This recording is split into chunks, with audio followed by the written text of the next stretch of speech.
हाँ, तो आज कक्षा 7 के भैया बहन ध्यान दें।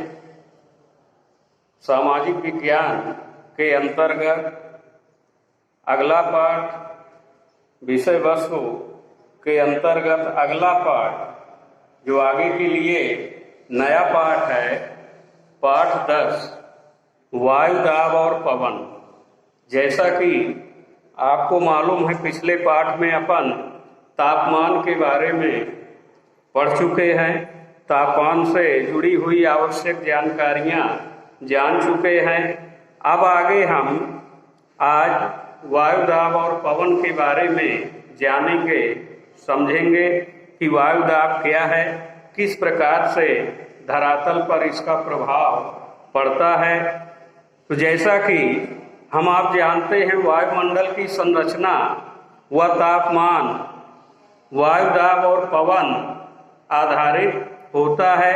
यानी सूर्य का जो तापमान है वो वायु दाब को भी प्रभावित करता है। पृथ्वी के चारों ओर वायु है। वायु के आवरण को ही वायुमंडल कहा जाता है। ये हम पढ़ चुके हैं, जान चुके हैं। तो इस प्रकार जब वायु स्थिर हो या धरातल से आकाश की ओर या आकाश से धरातल की ओर क्षैतिज या लंबवत रूप में प्रवाहित होती है या बहती है या चलती है, तो उसे हम वायु कहते हैं। तो वायु की गति आधारित होती है, गति बदलती रहती है। इसका अनुभव हम कर सकते हैं। कभी पवनें तेज गति में चलती हैं, कभी धीमी चलती हैं, या कभी बहुत ही अल्प मंद गति के रूप में उनका आभास होता है। तो इस प्रकार से आज का जो हमारा पाठ है, पाठ 10 वायु दाब और पवन। तो पहले वायु दाब के विषय में जाने और समझें कि वायु दाब क्या है। तो वायु दाब से आशय पारिभाषिक रूप में देख सकते हैं, समझ सकते हैं। आपके सामने महत्वपूर्ण कुछ लाइनें लिखी हुई हैं, कुछ पंक्तियां लिखी हुई हैं, लिखकर दिखाया भी गया है कि हम इसको पढ़कर, देखकर, जानकर समझ सकें। तो वायु दाब से आशय धरातल या समुद्र तल पर, धरातल या समुद्र तल पर वायु का यह भार वायु दाब कहलाता है। क्योंकि वायु में भी भार होता है। और भार किसके कारण होता है? कोई ऐसी वस्तु वायु में थोड़ी होती है। तो नमी यानी जल की मात्रा जो वायु के साथ मिली होती है, तो जल की मात्रा जितनी अधिक या कम होगी उसका प्रभाव वायु दाब पर पड़ेगा। तो वही वायु का भार जो है वायु दाब कहलाता है। अर्थात दूसरे शब्दों में हम कह सकते हैं कि पृथ्वी की सतह पर वायुमंडल अपने भार के कारण जो दबाव डालता है उसे वायु दाब कहते हैं। यानी वायुमंडल में मौजूद उपस्थित जो भार की मात्रा है उसे ही हम वायु दाब कहते हैं। और वायु दाब होने पर वायु में दबाव भी स्थापित होता है। तो इसे दो शब्दों में देख सकते हैं। वायु दाब जो है दो प्रकार का होता है, एक अधिक वायु दाब और दूसरा निम्न वायु दाब। अधिक वायु दाब और निम्न वायु दाब, तो ये हम कैसे इसका मापन करते हैं? तो इसके लिए बैरोमीटर यानी वायु दाब मापी यंत्र का उपयोग किया जाता है, जिसकी वायु दाब मापने की जो इकाई है उसे मिलीबार कहा जाता है। तो इस प्रकार वायु दाब कितना है धरातल या समुद्र तल पर, धरातल या समुद्र तल पर वायु का दाब कितना है उसका मापन जो है वायु दाब मापी अर्थात बैरोमीटर द्वारा किया जाता है। और उसकी मापने की जो इकाई है उसे मिलीबार कहते हैं।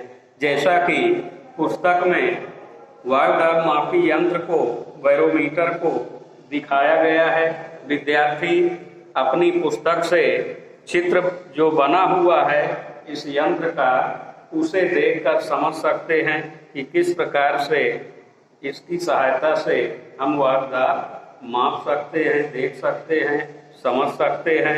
तो इस प्रकार जो है वायु का जो भार है जो धरातल या समुद्र तल पर पड़ता है वही वायुदाब के रूप में जाना जाता है। तो इस प्रकार से वायुदाब के बारे में हम जान सकते हैं, समझ सकते हैं और इसका अनुभव भी कर सकते हैं। तो वायुदाब घटता बढ़ता रहता है, प्रभावित होता रहता है। एक ही दिन में, एक ही उस समय घंटों में इसमें परिवर्तन हो जाता है। तो इस प्रकार से वायुदाब किस प्रकार प्रभावित होता है या बदलता है तो उसके अंतर्गत कुछ कारक जो हैं बताए गए हैं। यानी कौन से ऐसे तत्व हैं जिनके द्वारा वायुदाब प्रभावित होता है। तो वायुदाब को प्रभावित करने वाले कारक, तो वायुदाब को प्रभावित करने वाले कारकों में मुख्य दो प्रकार से बताया गया, समझाया गया है। नंबर 1 समुद्र तल से ऊंचाई और तापमान। समुद्र तल से ऊंचाई और तापमान ये प्रभाव जो है वायुदाब पर डालते हैं और इनके प्रभाव से ही वायुदाब जो है प्रभावित होता है। तो समुद्र तल से ऊंचाई, सागरीय तल पर वायुमंडल का भार सर्वाधिक होता है, क्योंकि जो वायु समुद्र तल से होकर बहेगी या आगे की ओर चलेगी तो वह वायु जो है ज्यादा नम हो जाती है, यानी ज्यादा नमी अवशोषित करती है। जल से होकर बहने वाली हवाएं ज्यादा नम हो जाती हैं, आर्द्रता उनकी बढ़ जाती है। तो उससे वायु में जितना भार, जल की मात्रा विद्यमान होगी तो उसके कारण जो है वायु भार जो है कम होता है। तो इस प्रकार वायु भार जो है अधिक होगा। समुद्र तल से गुजरने वाली जो पवनें हैं, हवाएं हैं, उनका वायु भार अधिक होगा। और जो धरातली क्षेत्र में खासकर मौसम के अनुकूल वातावरण में यदि देखें तो वायु भार में परिवर्तन होता है। इसीलिए ऊंची पर्वतीय क्षेत्रों में हवा की कमी के कारण क्या होता है, वायु का भार जो है, वायु का दाब जो है कम हो जाता है। इसीलिए जो पर्वतारोही हैं या पर्वतों की यात्रा करते हैं, वहां जाकर खोज अनुसंधान करते हैं तो अपने साथ जो है ऑक्सीजन का सिलेंडर लेकर जाते हैं सांस लेने के लिए, क्योंकि हवा का जो प्रभाव है या दबाव है या जो वायु की मात्रा है वो ऊंचाई पर्वतीय क्षेत्रों में कम हो जाती है। तो उसकी पूर्ति के लिए ऑक्सीजन का सिलेंडर लेके जाते हैं ताकि हम सांस ले सकें, श्वसन क्रिया कर सकें। तो इस तरह से तापमान पर भी हमारा वायु दाब निर्भर करता है। तो समुद्र तल से ऊंचाई की ओर जैसे जैसे जाते हैं वायु भार में कमी होती जाती है, इसलिए वायु दाब भी कम होता है। तो सबसे ज्यादा वायु दाब जो है समुद्र तटीय प्रदेशों में होता है और इसके बाद मैदानी भागों में होता है। और जैसे जैसे ऊंचाई की ओर बढ़ते जाएंगे वायु भार में कमी आएगी और इस तरह से वायु दाब कम होगा। तो इस प्रकार से हम उसका बैरोमीटर, दाब मापी यंत्र द्वारा उसका मापन कर सकते हैं।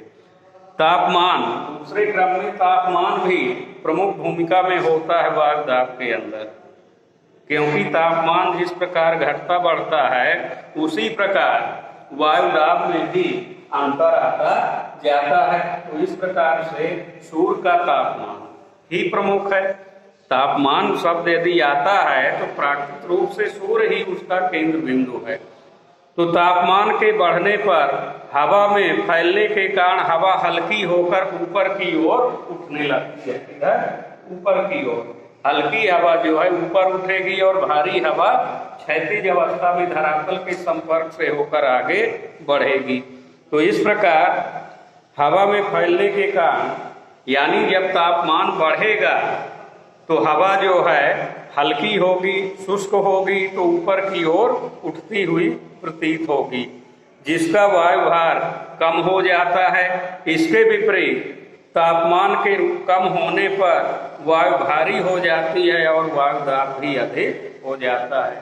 तो जितना तापमान में गिरावट आएगी उतना ही अधिक वायु दाब होगा। वायु भार अधिक होने से वायु दाब भी ज्यादा होगा और तापमान बढ़ने पर वायु दाब में कमी आएगी। तो इस प्रकार जो अंतर है, अधिकतम और न्यूनतम अंतर को हम ज्ञात कर सकते हैं, जान सकते हैं, समझ सकते हैं। तो इस प्रकार से आज प्रारंभिक रूप में पाठ 10 वायुदाब पवन के बारे में हमने कुछ महत्वपूर्ण जानकारियों को जाना और समझा। अब आगे इसी पाठ के अगले चैप्टर में हेडिंग टॉपिक के रूप में पढ़ेंगे वायुदाब की पेटियां, यानी पूरे विश्व कटगंध के अंतर्गत यदि देखें तो कहाँ किस प्रकार का वायुदाब विद्यमान होता है या उसमें किस प्रकार परिवर्तन होता है, अगले चैप्टर के रूप में, अगले पीरियड में, अगली क्लास में अपन आगे चर्चा करेंगे, पढ़ेंगे, जानेंगे और समझेंगे।